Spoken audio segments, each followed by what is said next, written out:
producers is which one's better, manure or compost?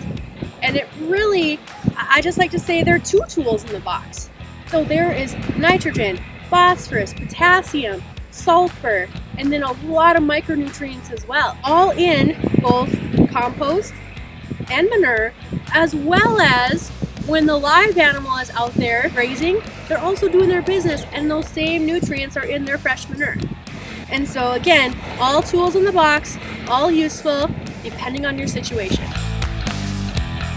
One of the first things that I like to talk to crop producers about is weed seed viability.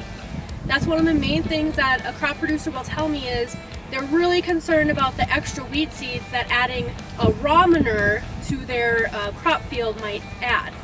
And so what we do then is we compost it. Because of the heating process and the number of times the compost heats up, cools down, we turn it, it heats up, cools down, and all of the microbial activity in there, because of all of that, the weed seed become unviable. Because we're constantly turning and mixing that product together, we have even distribution then of straw, corn stalks, manure, urine, whatever spent feed we put in there, whatever we're composting, we have even distribution then of that product.